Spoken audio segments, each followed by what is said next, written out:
So with the Grammys coming up, I've decided to get back on the old small talk train, and we're going to start off with Guts by Olivia Rodrigo. I would say this is an improvement on Sour personally. I think the songwriting's a bit more interesting. I think the instrumentals have more of an impact on you. But some of the problems of that album persist here. I'd say it's kind of got a similar theme of like dealing with this breakup and teenage angst and stuff like that. But I think it does it a little bit better. The main singles were Vampire, which is a track that has grown on me quite a bit now. I think it's a very good ballad. I think the chorus line is delivered very well, especially. And I think instrumentally it's a bit more interesting than I first thought. But I will say, the way Olivia Rodrigo enunciates swear words feels a bit like she's never sworn in her life still. So that's kind of funny, and hopefully she can enunciate swear words better, I guess.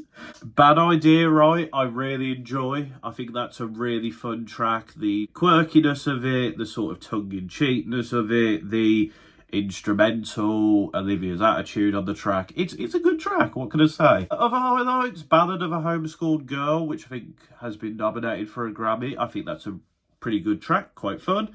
Pretty Isn't Pretty, I think, is a standout moment here, because the instrumental has this quite nostalgic quality to it, a bit like the Smashing Pumpkins 1979, although obviously two very different songs. That's where the similarities end.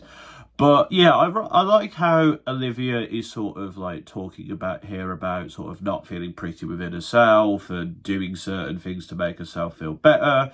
It really touches on themes of eating disorders and sort of the pressures that teenage and young adult girls feel in modern society because of Instagram and sort of modelling and other sort of things.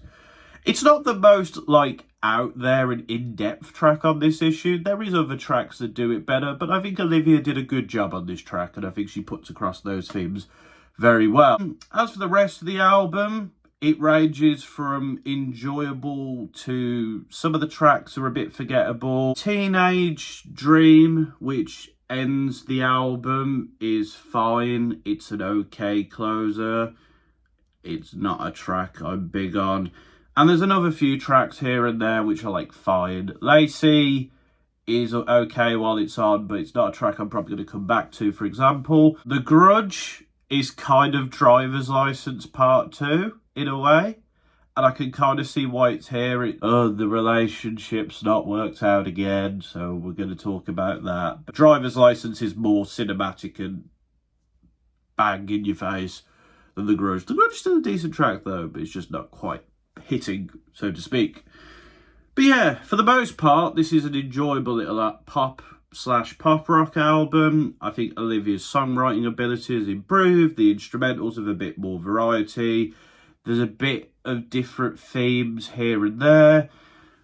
So it's a pretty good album. Improvement on the last one, but I think Olivia can still do better. And I'm interested to see where she goes as she becomes older and more mature.